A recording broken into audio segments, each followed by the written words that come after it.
जय हिंद दोस्तों, मैं नवीन शर्मा आप सभी का स्वागत करता हूं। आशा करता हूं आप सभी अच्छे हैं। सारे प्यारे दोस्त उम्मीद करेंगे बहुत शानदार होंगे। पर आप सब राहट कमेंट करेगी तो अच्छा लगेगा। 2.5 महीने बाद क्लास को देख करके बहुत खुशी हुई है इस तरह से कमेंट सेक्शन में। आरबीएल, आलोक, पुष्पराज, दिव्यांशी, गुनगुन सिंह, मुकुल, पंकज, कृष्णा, करणदेव, पायल, सोमवीर, सारे प्यारे साथियों का बहुत सारा स्वागत है। हर रोज हमारी क्लास 7 बजे से होगी और यूं ही सुबह सुबह में आपको पढ़ाएंगे। तो मैं पहले आपको आज कुछ चीज़ों के बारे में गाइड करने आया हूं। आज की क्लास हमारी थोड़ी सी ही रहेगी, बहुत जितना भी टॉपिक हम पढ़ पाएंगे, लेकिन उससे ज़्यादा ज़रूरी है कि भाई आप पढ़े कैसे और अपनी चीज़ों को किस तरह से एग्ज़ाम का ध्यान रखते हुए आपको कवर करना है, ये मैं आपको बता देता हूँ। क्योंकि साथी हम सब लोग पढ़ रहे हैं अभी यकीन 2.0 में। और यकीन 2.0 से पहले एक बार थम्स अप करना, कितने साथी ऐसे हैं जो यकीन बैच में हिस्ट्री पढ़ चुके हैं। यानी इससे पहले यकीन बैच हुआ था और 3 कैटेगरी में हम इसको बांटेंगे। एक तो आप यकीन बैच में पढ़ चुके हैं, तो आपके पास अपने नोट्स होंगे, ठीक है, हैंड रिटन नोट्स होंगे या फिर पीडीएफ आपने निकलवाई हुई होंगी, कोई एक विकल्प आपके पास होगा। तो यकीन बैच में यदि आप पढ़ चुके हैं, ठीक है, तो आपको ऐसा नहीं है कि फिर से नोट्स बनाने हैं, यानी कि फिर से आप नोट्स नहीं बनाएंगे। अगर कुछ भी आपको ऐड ऑन करना है तो आप उन्हीं पेपर्स में आपको लगता है कोई एडिशनल डेटा है तो आप उसको ऐड कर लेना। अब बात आती है ऐसे साथी जिन्होंने यकीन बैच में हिस्ट्री को नहीं पढ़ा है या न्यू ज्वाइनी है, नया नया बैच ज्वाइन किया है अभी यकीन 2.0 जिन्होंने परचेज किया था। तो उस यकीन 2.0 में जो साथी आपका अभी नोट्स बनाएंगे, तो मैं उनसे उम्मीद करूंगा कि वो अपने हैंड रिटन नोट्स बनाएं या पीडीएफ निकालें। सबसे इम्पोर्टेंट बात होती है पढ़ना। कई बार हमारा ध्यान भटकाया जाता है और कई बार हमको नई नई चीज़ें बताई जाती हैं और हम उनमें भटक भी जाते हैं। दरअसल में आप सोचिए, जब आप बचपन में थे तो आपने कैसे पढ़ा था? क्या आपने नोट्स बना के पढ़ा था या आपने किताबों से पढ़ा था? क्या इस दुनिया में वो वर्ग नहीं है जो सिर्फ किताबों से पढ़ता है? यानी आपका मूल उद्देश्य होना चाहिए पढ़ना और उसको रिवाइज करना। ओके, तो नोट्स आप बनाएंगे। अब तीसरी कैटेगरी आती है, आप सबको पता होगा हम पिछले कुछ मंथ्स में हमने नायक बैच पढ़ाया था। और नायक बैच जो कि एसएससी आपका चैनल पर चला था, नायक बैच के जिनके पास हिस्ट्री के नोट्स होंगे, तो लिखना वो लोग जो इससे पढ़ चुके हों, तो उनको भी फिर से नोट्स बनाने की ज़रूरत नहीं है। वो सिर्फ अपने नोट्स ओपन करे रहें। और नायक बैच से यदि आप पढ़ चुके थे तो मैं ये कहता हूँ बहुत शानदार रिवीजन आपका होगा। अगर आप यकीन बैच से पढ़ चुके हैं तो फिर से आपका एक शानदार रिवीजन होगा इसमें, और इसमें आपका एक अच्छा रिवीजन होगा। तो आप अपने बस नोट्स खोल के बैठे रहना जब हम आपको पढ़ाएं। यकीन 2.0 की बात करें तो अगर आप फ्रेश हैं तो फिर आपको नोट्स बनाना पड़ेगा, ठीक है। सारी बातें समझ में आ गई होंगी उम्मीद करेंगे। अब बताते हैं आपका जो हिस्ट्री का पार्ट रहेगा आपका, आप जानते हैं अगर हम कांस्टेबल की बात करें तो बाकी एग्जाम्स में उसी औसत से आप लगा लेना कि जितने का आता होगा। तो हिस्ट्री के अगर दिल्ली पुलिस कांस्टेबल की हम बात करते हैं तो कांस्टेबल में अगर हम बात करें आपका आउट ऑफ 50 क्वेश्चंस, मैं ये कहूँ 6 to 8 क्वेश्चंस आपको हिस्ट्री के देखने को मिल जाते हैं। मिनिमम नंबर है, हो सकता है 10 क्वेश्चन हो जाए, हो सकता है 5 भी रह सकते हैं। It depend on the examiner, ये एग्जामिनर पर निर्भर करेगा। अब ये 6 से 8 क्वेश्चन में क्या होता है कि ज़्यादातर जो चांसेस होते हैं, सबसे ज़्यादा जो पार्ट पूछा जाएगा वो पूछा जाता है मेडाइवल। उसके बाद में जो दूसरा पार्ट होता है सबसे अच्छा, वो होता है एंशिएंट हिस्ट्री, जहाँ से क्वेश्चन एसएससी सबसे ज़्यादा पूछता है दिल्ली पुलिस में। और इसके बाद में आपका सॉरी एंशिएंट बोल दिया हमने, मॉडर्न आएगा पहले, एंशिएंट नहीं, पहले मॉडर्न आएगा, मिडेवल हिस्ट्री, फिर आपका आता है मॉडर्न हिस्ट्री और फिर आएगा आपका एंशिएंट हिस्ट्री। अर्थात कहने का मेरा मतलब ये है कि सबसे पहले आपको प्राथमिकता देनी है मध्यकालीन इतिहास को। मध्यकालीन इतिहास के बाद में आपको आधुनिक इतिहास को पढ़ना है। आधुनिक इतिहास के बाद में पढ़ने के बाद में आपको प्राचीन इतिहास को पढ़ना है। यही क्रम आप अपने पढ़ने का रखेंगे, यही हम कक्षाओं में भी रखेंगे, ठीक है। तो कहाँ से शुरू करने वाले हैं एक बार लिखिए, ठीक है। तो आप समझेंगे हम मध्यकालीन इतिहास से शुरू करेंगे, फिर हम आधुनिक इतिहास जैसे वेटेज एग्जाम में रहता है उसी हिसाब से हमको पढ़ना चाहिए।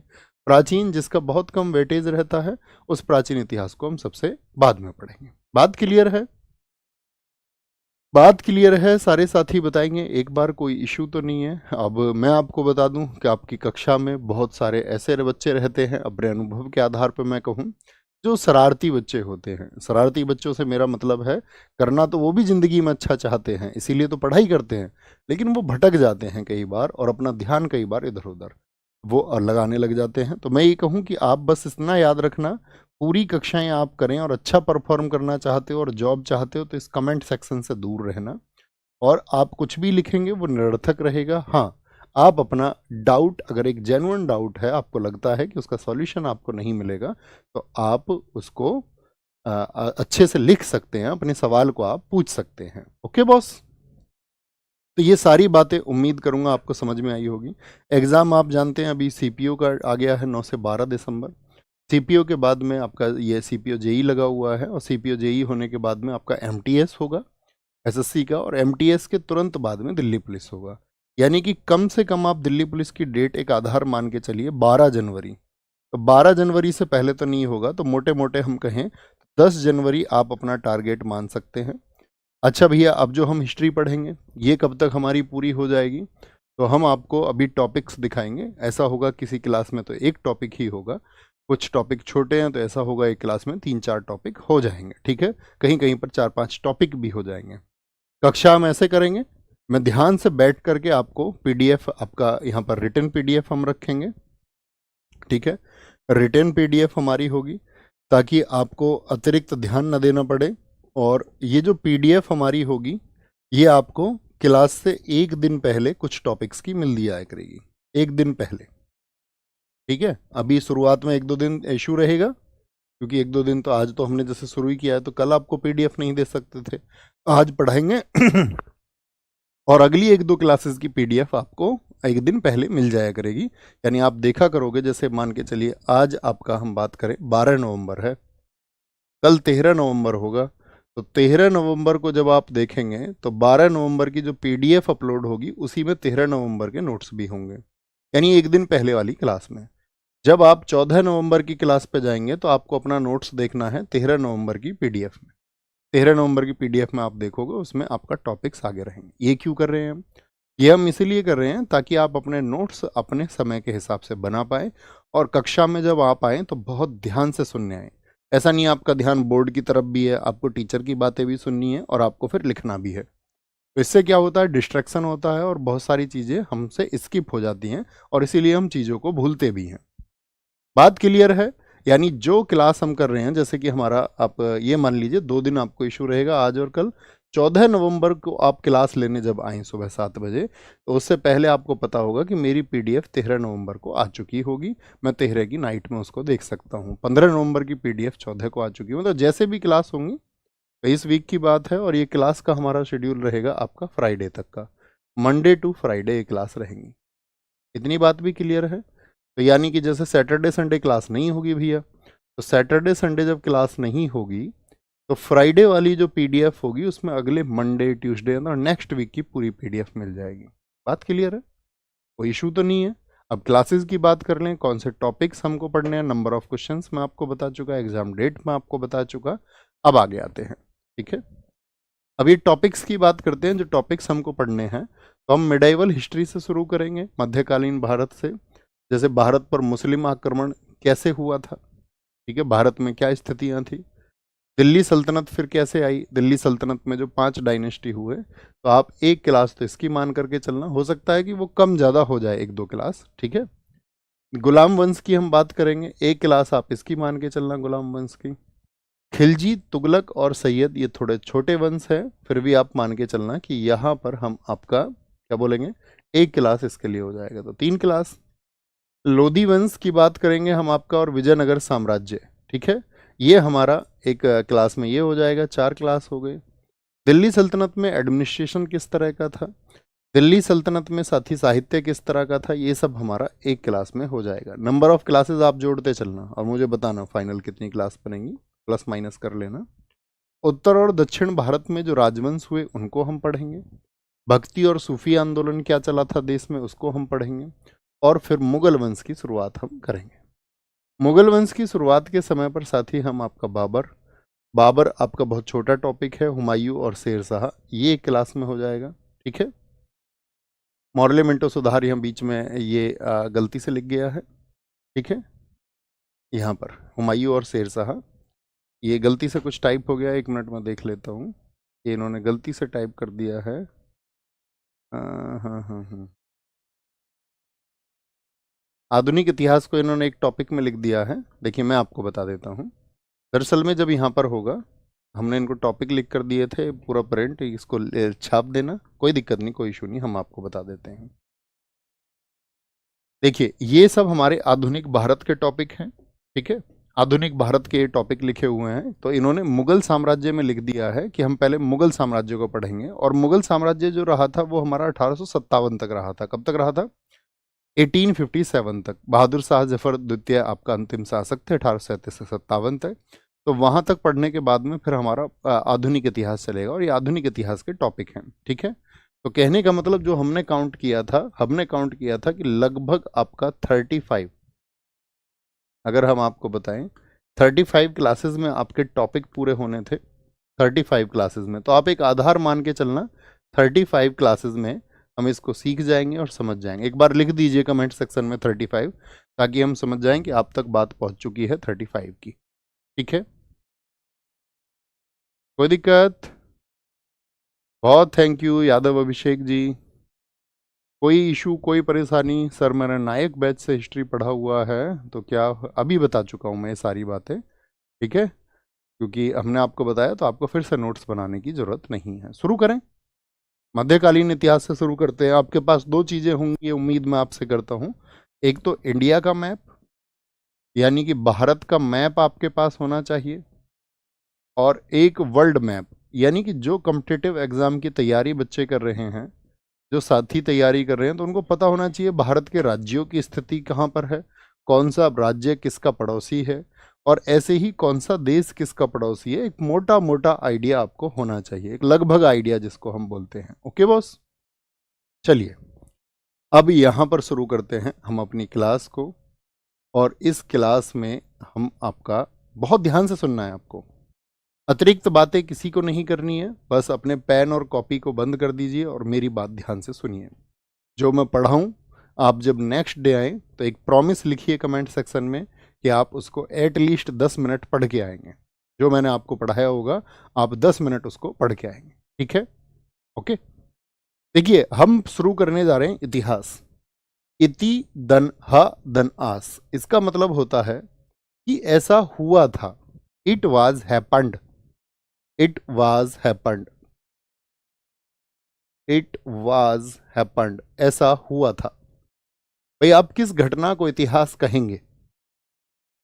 क्या ऐसा हो सकता है कि अभी साल 2025 चल रहा है, 2026 में आपका सिलेक्शन होगा, आप फाइनली सेलेक्ट हो जाएंगे 2026 में, तो क्या आप 2026 को इतिहास कह सकते हैं, हाँ या ना? तो आप कहेंगे नहीं भैया, हम इतिहास कहेंगे जो हमारे साथ बीता होगा। हमारे 10th के डेज थे, हमारे 12th के डेज थे, ठीक है। कुछ हमारे परिवार में घटनाएं घटी थी पहले, तो उसको हम बोलते हैं इतिहास।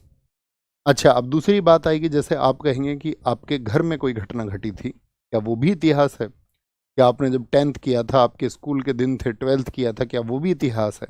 तो उसको हम इतिहास में नहीं रखते हैं। इतिहास माना जाता है उसको जो बीत चुका है, और जिसकी वजह से एक ग्लोबल चेंज आया, जिसकी वजह से कुछ देशों में आपका ज्योग्राफिकल चेंजेस देखने को मिले, आपका पॉलिटिकल चेंजेस देखने को मिले, यानी कुछ राजनीतिक परिवर्तन आए, ठीक है। और आपका कुछ लोग ऐसा इम्पैक्ट करके गए पिछले समय में, जिनकी वजह से आगे आने वाले समय में बदलाव हुआ। सिंपल सी बात है। यानी आपने साल 2023 में किसी रेस्टोरेंट में जाकर के खाना खाया था, तो क्या उसको आप इतिहास मानेंगे, हाँ या ना? तो आप कहेंगे नहीं भैया, उसको हम इतिहास नहीं मानेंगे, क्योंकि हमारे वहाँ पर खाना खाने से इस पूरी दुनिया में, देश में, राज्य में, शहर में कोई परिवर्तन नहीं आया था। तो इतिहास उसको भी माना जाता है, उस घटना को माना जाता है जिसकी वजह से कुछ चेंजेस आए हों। बात क्लियर है? कोई इशू तो नहीं? आगे आते हैं। अब इतिहास चूंकि साथी फिर लिखा किसने होगा, तो इतिहास का बोलते हैं कि सबसे पहले जो लिखने का प्रयास किया, वो लिखने का प्रयास किया था हेरोडोटस ने। यानी क्या इनसे पहले किसी ने नहीं लिखा था? इनसे पहले भी कई लोगों ने लिखा था, लेकिन वो बेतरतीब इतिहास था, क्रमवार इतिहास। कि भाई आप देखेंगे, आज जैसे क्रमवार इतिहास की हम बात करते हैं, जैसे मैं अब आपसे बोलूं कि सन 1600 में ईस्ट इंडिया कंपनी आई, सन 1605 में अकबर की डेथ हो गई। वो लोग अकबर से मिलना चाहते थे, लेकिन अकबर के मर जाने की वजह से उनको जहांगीर से मिलना पड़ा। जहांगीर 1605 से 1627 तक शासक रहा। उसके समय पर कौन सी घटनाएं हुई? 1627 से 58 तक, 1658 तक शाहजहां रहा। उसके समय पर कौन सी घटनाएं हुई? तो ऐसा इसको बोलते हैं क्रम से लिखना। तो क्रम से लिखने का पहला प्रयास किया था, यानी एक ऑर्डर में हिस्ट्री को लिखा था किसने? वो हेरोडोटस ने लिखा था। किसने लिखा था? एक ऑर्डर से, इसीलिए उसको हम फादर बोलते हैं। कभी भी किसी को फादर बोलने का मतलब यही होता है किसी विषय का, कि उसने उसका एक ऑर्डर में स्टडी करने के लिए लिखा, यानी एक क्रम में उसने खुद अध्ययन किया और उसको एक क्रम के अनुसार लिखा। ठीक है, ओके। तो जनक कौन है? हेरोडोट्स। और हेरोडोट्स ने एक बुक लिखी थी हिस्टोरिका। अब जब मैं किसी फैक्ट को इंपॉर्टेंट मार्क करूं, तो उसे आप भी अपने नोट्स में इंपॉर्टेंट मार्क करना। इंपॉर्टेंट का मतलब है कि वो परीक्षा में बहुत बार पूछा जाता है। ठीक है बॉस। अब आते हैं हम क्लासिफिकेशन ऑफ हिस्ट्री पर। तो हिस्ट्री का जो क्लासिफिकेशन हुआ है, क्लासिफिकेशन ऑफ हिस्ट्री, इतिहास का जो विभाजन होता है, और इतिहास का विभाजन यानी कि भारतीय इतिहास का हम जो अध्ययन करते हैं, वो अध्ययन हम करते हैं 3 पार्ट्स में। 3 पार्ट्स कौन कौन से हैं? ठीक है, एक तो है आपका एंशिएंट हिस्ट्री, यानी जिसके बारे में हमको पता ही नहीं है कि भाई, अगर पता ही नहीं है तो भैया फिर कैसे कहेंगे? तो इसीलिए कहा गया है अज्ञात समय। क्या आप मुझे बता सकते हैं कि जैसे आप मानव हैं, आप इंसान हैं, तो जो हमारी जाति है वो कौन सी है? तो आप कहेंगे हम होमोसेपियंस जाति के हैं सभी।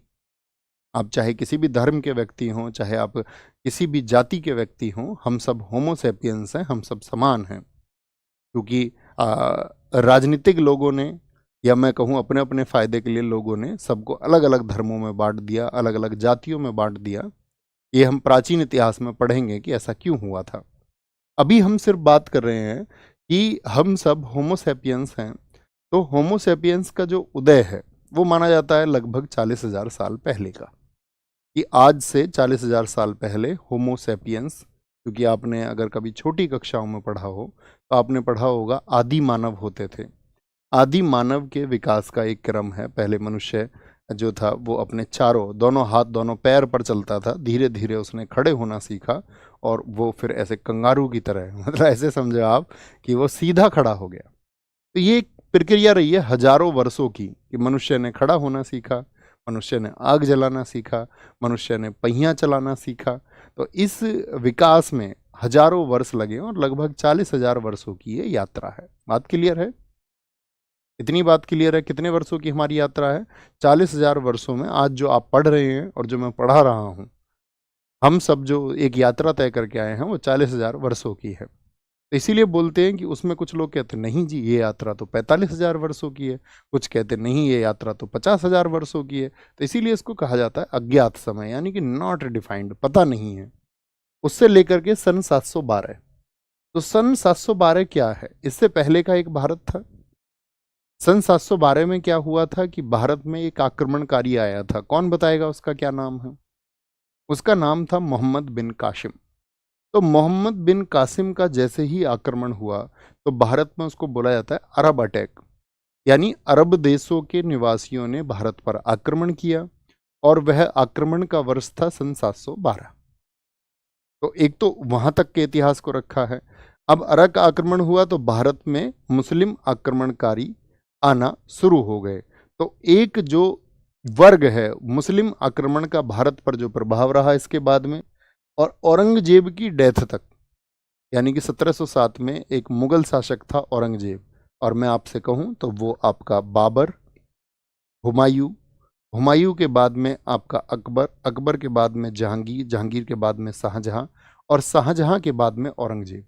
यानी मुगलों का ये छठा शासक था औरंगजेब, जिसकी मृत्यु कब हुई थी? 1707 में। तो 1707 में मैंने यहां पर बताया 2 घटनाएं हुई। 712 में तो एक घटना हुई, मोहम्मद बिन कासिम आया, बहुत बार परीक्षाओं में पूछा जाता है मोहम्मद बिन कासिम भारत कब आया था। तो जैसे आज चल रहा है ना 2025, और 1707 एडी में क्या हो गया, औरंगजेब की डेथ हो गई। हम सबको पता होना चाहिए औरंगजेब की डेथ के बाद में, औरंगजेब की मृत्यु के बाद में, अगर आपको अभी नहीं पता है तो मुगल शासन जो था वो बहुत कमजोर हो गया था। अब मुगल शासन कमजोर हो गया तो मुस्लिम शासन का एक प्रभाव जब तक भारत पर रहा उसको मान दिया गया मध्यकालीन इतिहास। और औरंगजेब की मृत्यु के बाद में यानी मुगल शासन जब कमजोर होने लगा तो उसके बाद के समय को माना जाता है आधुनिक इतिहास, यानी कि बाद के मुगल शासक, भारत में आपका मराठा साम्राज्य, और भारत में जो अंग्रेज आए या हम कहें विदेशी आए, उन सभी विदेशियों का जो इतिहास है। बात क्लियर? यहां तक की बात में किसी को कोई इशू बोलेंगे? अब आपने एक चीज देखी होगी कि यहां कई जगह पर लिखा हुआ है एडी एडी एडी। ये बात नोटिस में है आपके? तो पहले हम आपको एडी समझा दें। कभी कुछ छात्र होते हैं जिनको एडी बीसी का नहीं पता होता है। इसको हम डिफाइन करेंगे। आज साल कौन सा चल रहा है? 2025। ये तो सब मानते होंगे, है ना? 2025 से पहले क्या रहा होगा? 2024 रहा होगा या नहीं रहा होगा? इससे कभी पहले सन 2000 रहा होगा या नहीं रहा होगा? हाँ या ना? इससे पहले कभी 1947 भी था जब हमारा देश आजाद हुआ था, है ना? इससे पहले औरंगजेब की डेथ हुई 1707 में, जैसे मैंने अभी बताया, तो ये भी साल पहले रहा होगा। अरे बताइए, हाँ या ना? ऐसे ही जब 1700 रहा होगा तो 712 रहा होगा, 712 एडी।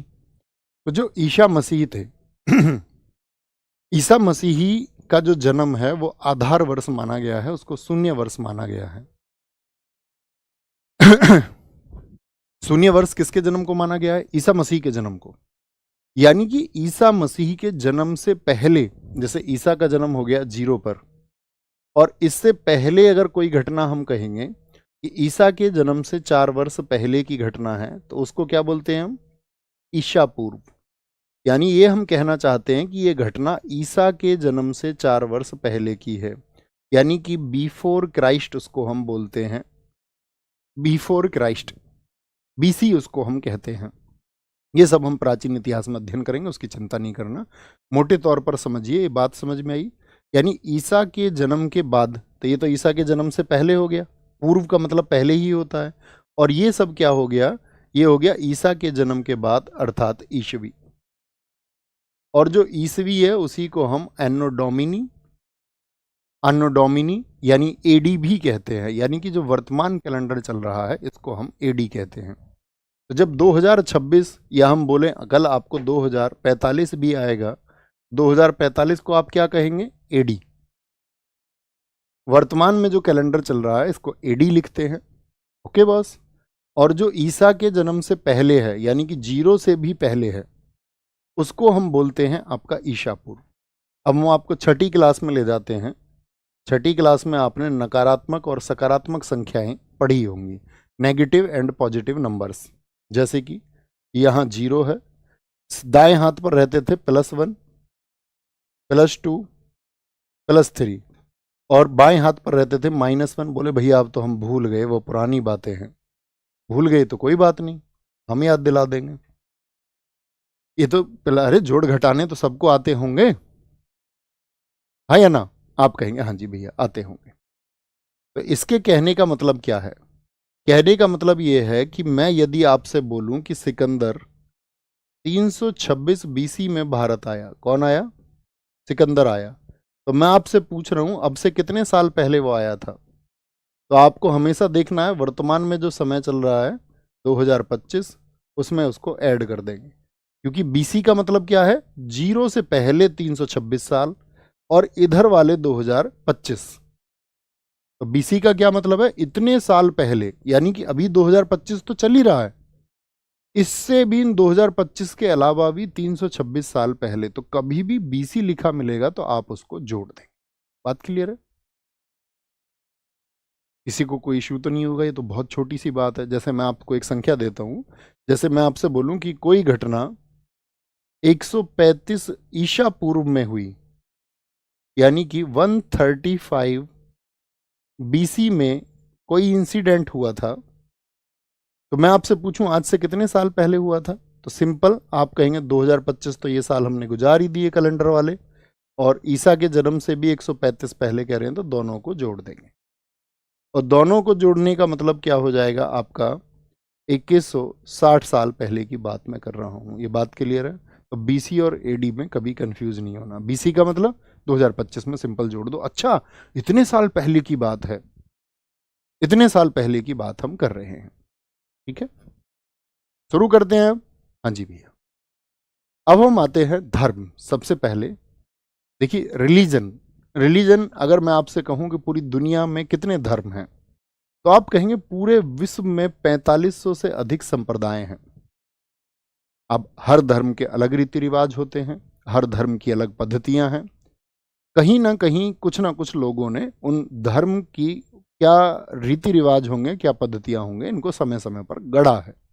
यानी कि समय समय पर उनको बनाया, लोगों को सिखाया, लोगों ने उसी तरह से उसको मानना शुरू किया। तो इस तरह के 4500 संप्रदाय दुनिया में हैं, छोटे बड़े। कुछ संप्रदाय तो ऐसे हैं जिनको मानने वालों की संख्या ही लगभग एक कबीला, यानी कि सिर्फ 150 लोग ही उस धर्म को मानते हैं। दुनिया में ऐसे बहुत सारे लोग हैं जो किसी भी धर्म को नहीं मानते हैं। जैसे 2011 की जनगणना आप देखोगे तो बहुत सारे ऐसे निवासी हैं भारत के ही जो किसी धर्म को नहीं मानते हैं। सबसे ज्यादा किस धर्म को मानने वाले लोग हैं दुनिया में? तो आप कहेंगे ईसाई धर्म। इसको दुनिया में 31% लोग मानते हैं। अब आप कहेंगे पूरी दुनिया का 31%, तो अभी दुनिया की जो जनसंख्या है उसको लगभग माना जाता है 850 करोड़ लोग पूरी दुनिया में हैं। जैसे मैं आपसे पूछूंगा अपने प्यारे साथियों से कि भारत की जनसंख्या अभी कितनी है, लगभग में बताइए। और जो लोग 2011 की सेंसस से जानते हो वो उसके हिसाब से बताइए। यानी कि 850 करोड़ लोग पूरी दुनिया में रहते हैं। उसके 31% की हम बात कर रहे हैं। परसेंटेज निकालना आप जानते होंगे, बहुत अच्छे से जानते हो। बताइए एक बार फटाफट से कैलकुलेशन करिए। कोई जल्दबाजी नहीं है हमें, हमारे पास सफिशियंट टाइम है। एक बार सीखने का आपका फ्लो बन जाएगा तो आप घटनाओं को अच्छे से जानते और सीखते रहेंगे। ठीक है, अतिरिक्त बातें कोई नहीं करेगा भैया। दिल्ली पुलिस का प्रैक्टिस सेट 1 दिसंबर को, 1 दिसंबर नोट कर लीजिए, 1 दिसंबर से दिल्ली पुलिस का प्रैक्टिस सेट शुरू करेंगे। 25 प्रैक्टिस सेट होंगे टोटल। और अभी जिनके पास समय है प्रैक्टिस सेट करने का, वो एक बार नायक 2.0 कर लीजिए, हमने यूट्यूब पर कराया हुआ है। और जिस समय पर ये कराया था तो उस समय पर आपसे कहा था कि दिल्ली पुलिस के लिए ये सबसे पहली सीढ़ी होगा नायक 2.0।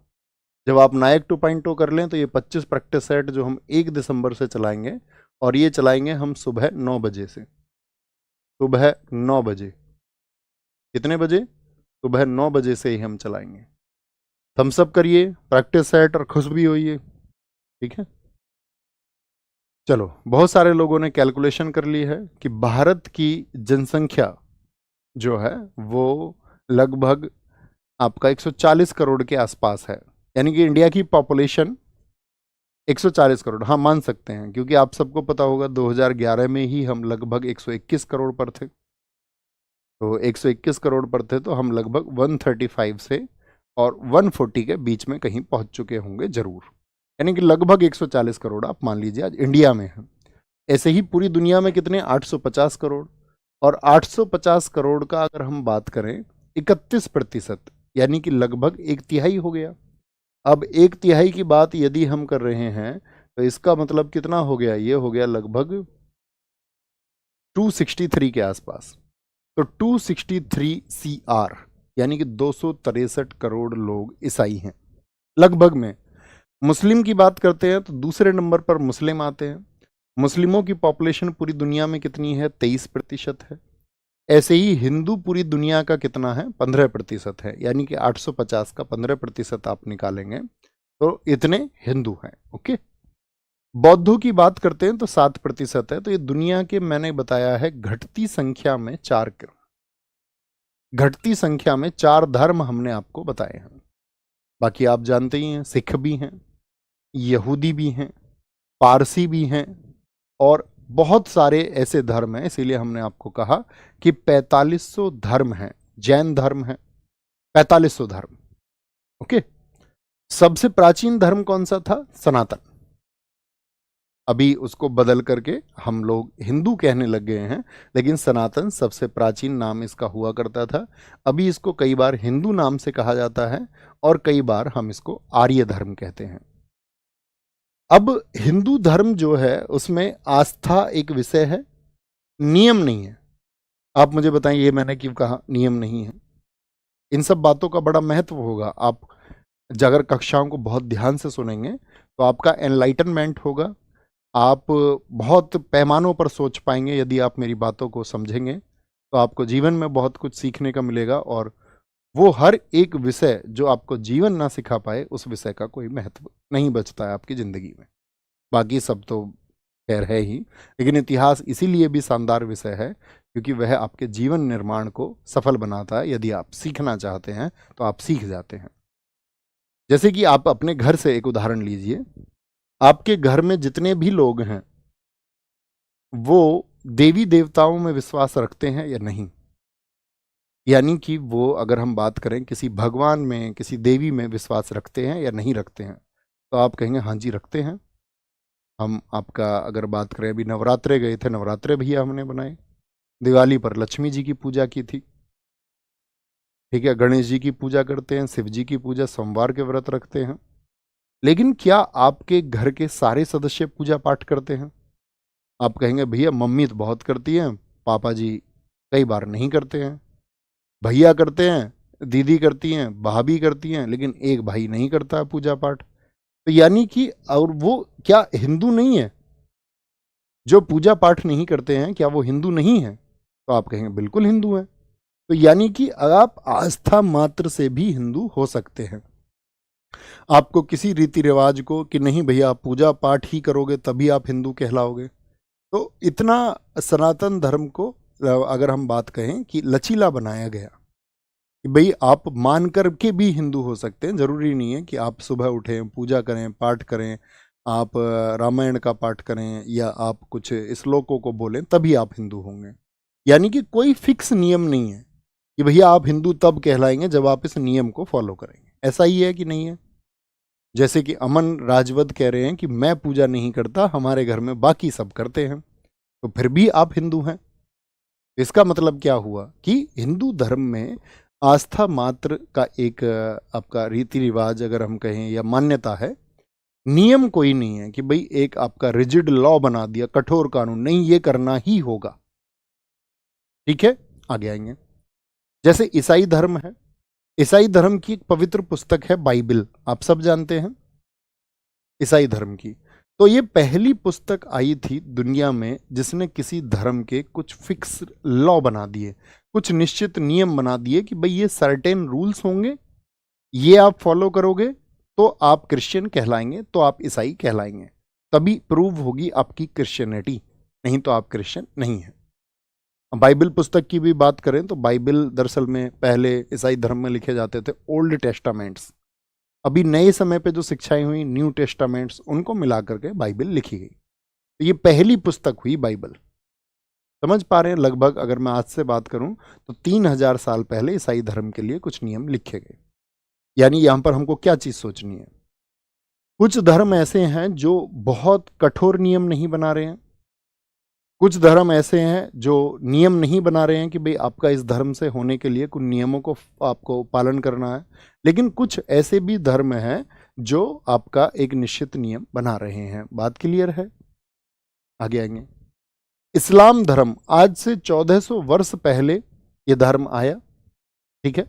1400 वर्ष पहले, 1400 वर्ष पहले क्यों? क्योंकि जब हजरत मोहम्मद साहब ने इसकी स्थापना की थी इस्लाम धर्म की कि भाई हम एक नया धर्म शुरू करेंगे, तो उनका जन्म हुआ था 570 एडी में। 570 एडी का मतलब क्या हुआ? यानी कि हम वर्तमान कैलेंडर की बात कर रहे हैं, 570 साल, 570, तो जैसे अभी 2025 चल रहा है, मैंने बताया ऐसे ही 1600 भी रहा होगा, ऐसे ही 1200 भी रहा होगा, ऐसे ही 900 भी रहा होगा, ऐसे ही 712 भी था, ऐसे ही 570 है, यानी लगभग 1400 वर्ष पहले।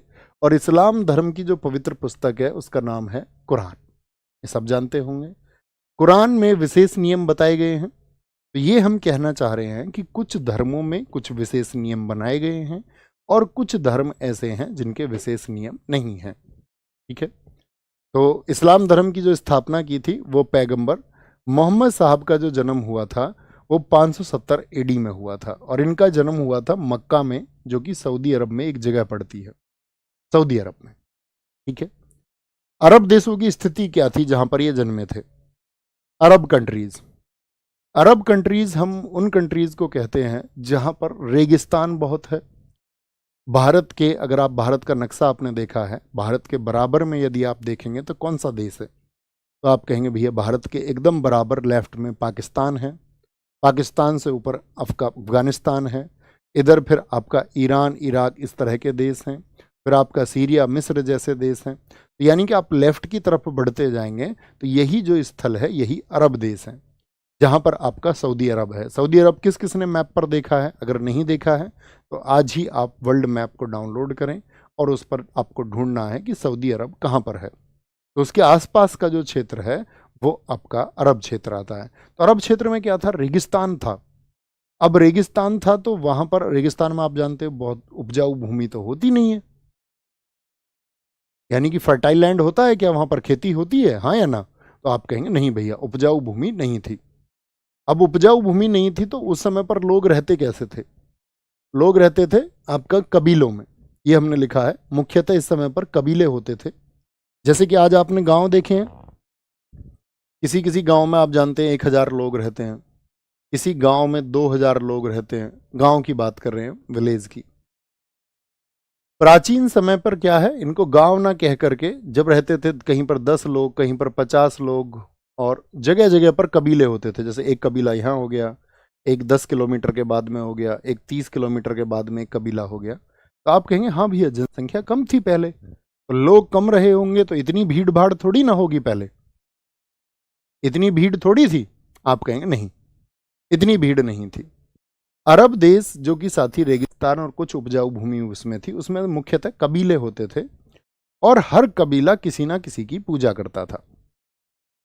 हर कबीला, जैसे कि आप देखते होंगे गाँव में, आज के समय में आप देखिए कोई देवता होते हैं, कहीं पर आपके गांव में भी कोई एक मंदिर होगा, कहीं पर खेड़ा देवता बोल देते हैं, ठीक है, कहीं पर कोई से देवता हैं तो एक मंदिर बना लेते हैं और गांव में उनको बोल देते हैं कुल देवता हैं एक गांव के। कई जगह होते भी नहीं है।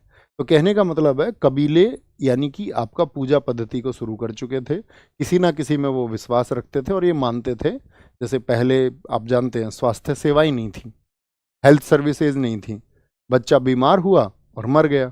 महामारी बहुत थी पहले, पेंडेमिक बहुत थी, इतनी महामारियां दुनिया में रही हैं कि किसी किसी महामारी के चलते हुए, जैसे ब्लैक डेथ आई थी, 1/3 पॉपुलेशन पूरी दुनिया की मर गई। तो लोग ऐसे में डरते थे क्योंकि मेडिसिन नहीं आई थी, जीवाणु विषाणु ये सब लोग नहीं जानते थे कि बैक्टीरिया क्या होता है, वायरस क्या होता है। ये तो 17वीं सेंचुरी में पता चला ना लोगों को, 17वीं शताब्दी में। तो उस समय तो लोग मर जाते थे तो लोगों को डर लगता था कि यार हमारे बच्चों की रक्षा कौन करेगा। तो ऐसे में ये किसी न किसी देवता को पूजते थे और किसी न किसी देवता को उस समय कबीलों में पूजा जाना शुरू हुआ और एक आस्था शुरू हुई कि ये जो देवता हैं ये हमारे कबीले की रक्षा शुरू करते हैं या इनके द्वारा हमारे कबीले की रक्षा होती है। ठीक है, तो प्रत्येक कबीले का एक देवता होता था।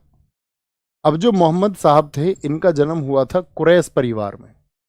देखिए एक और बात मैं आपको बता देता हूं, आजकल की आधुनिक शिक्षा में बच्चों के अंदर धर्म और जाति को लेकर के बहुत जहर घोल दिया गया है और ये स्वतः नहीं पैदा हुआ है आपके अंदर, ये किसी ने आपके अंदर पाला गया है। जैसे मैं हमेशा कहता था कि यदि आपको पढ़ना सीखना है तो आपको एक शब्द सीखना होगा, प्रेजुडाइस, पूर्वाग्रह। पहले हर विषय को पढ़ने से पहले आपको इसको समझना है, प्रेजुडाइस यानी कि पूर्वाग्रह का मतलब क्या होता है आप समझिए। आप छोटे बच्चे थे, हम सब रहे होंगे छोटे बच्चे, तो मुझे आप सच सच एक बात बताना, जब आप छोटे से थे यानी कि 3, 4, 5 वर्ष के थे या जब आप 2 वर्ष के थे, जब आपको कोई भी गोदी में खिला लेता था तो क्या आप गोदी में जाते थे उस व्यक्ति के कि भाई ये इस जाति का है मैं तो इसकी गोदी में जाऊंगा, ये तो इस धर्म का व्यक्ति है? क्या आप ये सब जानते थे? धर्म क्या होता है, जाति क्या होता है, ऊंचा क्या होता है, नीचा क्या होता है, अमीर क्या होता है, गरीब क्या होता है, क्या ये सब आप जानते थे? ईमानदार क्या होता है, बेईमान क्या होता है? तो आप कहेंगे नहीं भैया। फिर आपने ये सब कब सीखा, आपने यह सब कब जाना? तो आप कहेंगे भैया ये जो मैंने जाना, धीरे धीरे जब मैं बढ़ा, मेरा आईक्यू लेवल जब डेवलप होना शुरू हुआ, जब मैंने बोलना जाना, जब मैंने सुनना जाना, जब मैंने बहुत सारे विचार सुने, अपने परिवार में जिस घर में मैं रहता था वहाँ के लोगों के विचार सुने, जिस सोसाइटी में हम थे, जिस समाज में थे, जिस गांव में थे, जिस शहर में थे, जो मेरे दोस्त थे, स्कूल में मेरे दोस्त रहे, गांव में मेरा परिवेश रहा, चाचा ताऊ मामा मामी सब जगह हम गए, कहीं ना कहीं से कुछ ना कुछ सीखने को मिला। क्योंकि मनुष्य इस पूरी ज्ञात श्रृंखला में, सभी जीवों में ऐसा मनुष्य है जो सीख सकता है, जो कल्पनाएं कर सकता है। दुनिया में कोई और जीव कल्पना नहीं कर सकता है, इसीलिए मनुष्य सबसे बेहतर है। तो आपने ये सब कहां से सीखा बताइए एक बार? तो किसी ने न किसी ने आपको सिखाया, चाहे न्यूज से सीखा आपने, चाहे मीडिया से सीखा, चाहे अपने फोन से सीखा, चाहे आपने लोगों से सुन के सीखा, चाहे आपने अपने दोस्तों से सीखा, चाहे आपने टीचर से सीखा, कहीं ना कहीं से आपने कुछ सीखा। ठीक है, और उन्होंने कहां से सीखा होगा, मेरा सवाल ये है, भैया उनको भी किसी ना किसी ने इसी तरह से सिखाया होगा। आज आपके सोचने और समझने की जो शक्ति है वो कहीं ना कहीं से आई है, और जिनसे ट्रांसफर होकर के आई है, आप मान लीजिए खुद को आप एक्स है, तो आपको जो ट्रांसफर होकर आई है, आपने वाई लोगों से वो सीखा होगा। हाँ या ना, सत्य बात है। वाई लोगों ने किससे सीखा होगा, जेड। तो आप कहेंगे भैया कहीं ना कहीं कभी ना कभी तो कोई विचार पैदा होता है, कहीं ना कोई आइडियोलॉजी, विचारधारा विकसित होती है, और फिर वो ट्रांसफर होती है 1 to 1 और फिर हम सब चीजों का अंतर करते हैं। हम जिस धर्म में पैदा होते हैं हमको लगता है वही धर्म अच्छा है, हम जिस जाति में पैदा होते हैं हमको लगता है वही जाति अच्छी है। ये आपको किसी ने सिखाया है। तो पहली बात मैं आपसे सबसे ये रिक्वेस्ट करूंगा कि आप इन सारे बंधनों को तोड़ करके एक अच्छे मानव सबसे पहले बनेंगे, और आप समझेंगे कि मेरा आज तक जो भी विचार था वो किसी वजह से है। आप एक स्वतंत्र विचार पैदा करेंगे, आप स्वतंत्र होकर के सोचेंगे, आप बंधनों में बंध करके नहीं सोचेंगे।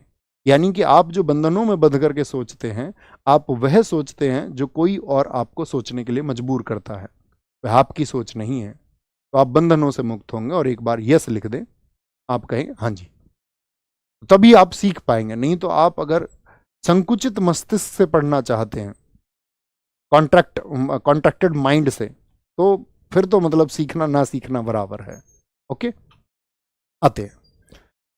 तो कुरैश परिवार में मोहम्मद साहब का जन्म हुआ था, पैगंबर मोहम्मद, और वहां पर एक काले पत्थर की पूजा होती थी। और मोहम्मद साहब की जो डेथ हुई है वो हुई है 632 एडी में। ठीक है, अभी हम जब अलग अलग धर्मों को पढ़ाएंगे आपको, इस्लाम धर्म, कौन मोहम्मद साहब थे, उनकी क्या शिक्षाएं थी, क्यों विरोध हुआ था उनका, 632 में उनकी डेथ हुई थी, हिजरी संवत क्यों चला था, क्या उनके उपदेश थे, किस तरह लोगों को उन्होंने जोड़ा और इतना बड़ा एक धर्म स्थापित किया, तो ये सब शिक्षाएं हम जानेंगे। ओके, अभी मोटा मोटा जानिए।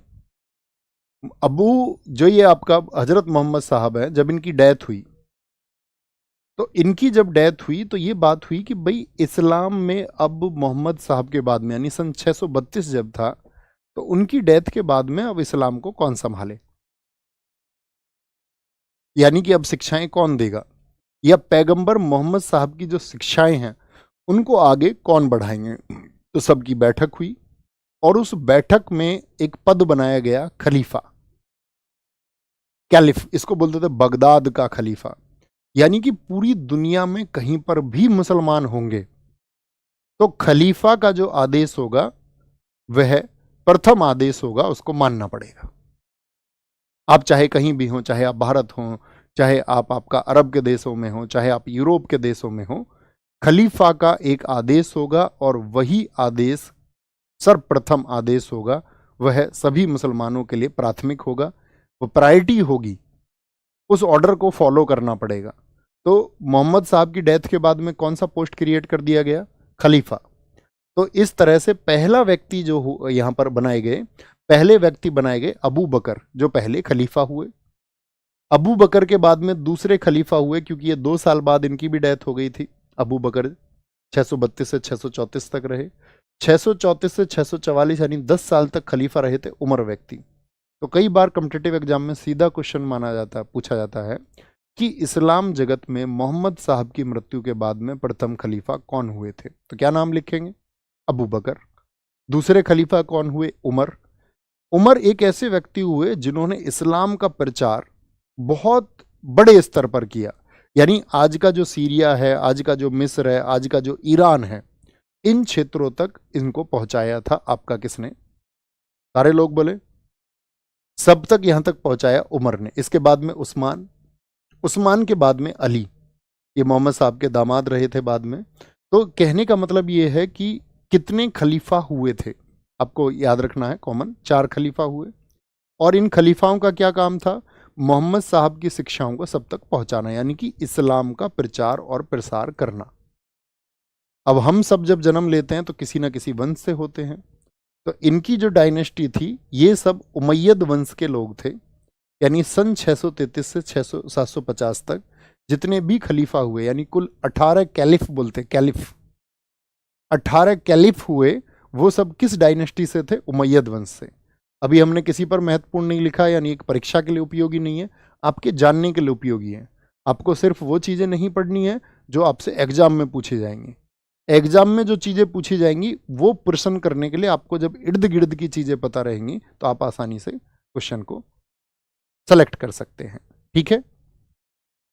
राधा तंवर जी कह रही हैं, मीन वाइल एक अच्छा धर्म, इंसान और कास्ट वो है जो सबको रेस्पेक्ट दे। जी भैया, भैया हैं आप, दीदी हैं, ये पता नहीं, राधा नाम से लग रहा है आप दीदी हैं।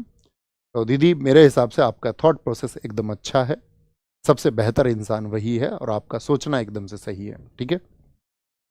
तो उमैयद वंश के कितने खलीफा हुए? 18 खलीफा हुए। अब चूंकि दुनिया में कॉन्फ्लिक्ट्स होते हैं, संघर्ष होते हैं, तो उमैयदों का जो राजवंश चल रहा था, एक अब्बासी वंश के लोग आए और अब्बासियों ने उमैयदों को खत्म कर दिया। और सन 750 में यहां पर इनके 37 खलीफा हुए। और 37 खलीफा जो हुए, इन सब ने अपना सेंटर बनाया बगदाद। यानी कि ये ऑर्डर कहां से जारी होते थे? बगदाद से। बगदाद किस देश की राजधानी है, मैं आपसे पूछना चाहूंगा। भैया कल दिल्ली में बहुत गलत हुआ, पूरे देश की भावनाएं सबके साथ में है। कल सच में बहुत खराब एक घटना हुई। और खराब घटना क्या मतलब, ये मानव मात्र को हिलाने वाली घटनाएं होती हैं। जांच अभी जारी है, देखिए क्या होता है। क्योंकि किसी भी जांच से पहले अगर हम ये कहें कि वो किसी भी तरह की घटना है, अभी तो हम सब लोगों की संवेदनाएं होनी चाहिए मृत लोगों के साथ में, घायल लोगों के साथ में, या जिनको नुकसान पहुंचा है उन सब के साथ में। अगर ये एक आतंकवादी घटना के तहत कोई भी चीज़ की गई है तो ये तो दुनिया जानती है कि शर्मसार करने वाली घटनाएं हैं। बाकी ये इंसिडेंट किसी भी वजह से हुआ है तो फिर भी आपको संवेदनाएं तो रखनी पड़ेंगी। ठीक है। तो खलीफा कैसे समझ गए आप? समझ गए? जैसे कि आपके गांव में कौन है? एक प्रधान है। ऐसे ही मुस्लिम जगत का प्रधान कौन था? खलीफा पद। याद रहेगा। इराक की राजधानी है बगदाद। एक एक बुद्धू ने इंडोनेशिया की राजधानी बताया है बगदाद को।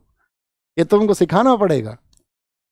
इतनी बेसिक नॉलेज आपको होनी चाहिए, किसी स्टेट का क्या कैपिटल है, किसी देश की क्या राजधानी है। इतना बुद्धू नहीं रहना है, सीखिए, खूब पढ़िए, खूब मेहनत करिए। ठीक है। अब इन लोगों ने कुछ चीजें शुरू की, जैसे जिहाद। यानी कि जो लोग इस्लाम को नहीं मानते हैं उनके खिलाफ हमको क्या करना है? जिहाद करना है। यानी उनको इस्लाम में कन्वर्ट कराना है। भाई पहले तो युद्ध होते थे और कोई भी जो राजा होता था वो अपना राज्य विस्तार चाहता था, और वो चाहता था जो मेरी जनता हो वो मेरे ऑर्डर्स को फॉलो करे। ठीक है। तो जिहाद इन लोगों ने शुरू किया। और इसी जिहाद के चलते हुए अगर अगर मैं आपसे आज कहूं आज जिहाद का क्या मतलब है, तो आज जिहाद का मतलब है, ये कहा जाता है कि जिहाद का मतलब है आपके अंदर ऐसी कौन सी चीजें हैं जो आपको एक बेहतर इंसान बनने से रोकती हैं, उनसे आपको लड़ना है। ये जिहाद है। यानी आपके हमारे सबके अंदर भी तो कमियां होती हैं, तो हम सबको उनसे लड़ना होता है। यही जिहाद है। अभी कुछ साथी बता रहे हैं सर मैथ की क्लास स्टार्ट हो गई है। तो आज तो हमने आपको बताया कि कैसे हमारा हिस्ट्री का वेटेज क्या है, किस तरह से हम पढ़ेंगे, और आज की क्लास मैंने कहा था बहुत छोटी सी हो पाएगी, तो कल से कंटिन्यू करते हैं। और 7 बजे हम करेक्ट आपको रोज़ हाजिर मिलेंगे। 7 से 8 बजे तक हम हर रोज़ थोड़ा थोड़ा पढ़ते पढ़ते अपनी यात्रा को आगे बढ़ाते रहेंगे। और आप मानिए कि एक बार जितना चीज़ मैं आपको बताते रहूँ, आपको 10 मिनट उसको पढ़ के आना है। कल हम जो पढ़ेंगे उसकी PDF आपको आज मिल जाएगी, ठीक है। तो अपना ख्याल आप बहुत सारा रखिए। और कई साथियों ने पूछा सर आप कैसे हैं, आपकी आंखें कैसी हैं। मेरी आंखें अभी एकदम ठीक हैं और मैं अच्छा हूँ। उम्मीद करूँगा आप सब भी बहुत अच्छे होंगे। इतने दिन बाद वापस आए हैं तो एक बार नमस्ते बोलना, अपने घर भी सबको नमस्ते बोलना, फैमिली मेम्बर्स को, बड़ों को नमस्ते बोलना, छोटों को प्यार देना। बहुत अच्छे से पढ़ेंगे, बहुत कुछ सीखेंगे। और जिस दिन ये हिस्ट्री की क्लासेस हमारी ख़त्म होंगी उस दिन आपके सोचने का नज़रिया कुछ और होगा। आप दुनिया को किसी और नज़र से देखेंगे, आप ज्ञानवंत होंगे, ये मेरा आपसे वादा है। थैंक यू, नमस्ते, जय हिंद, जय भारत, टेक केयर, मिलते हैं कल।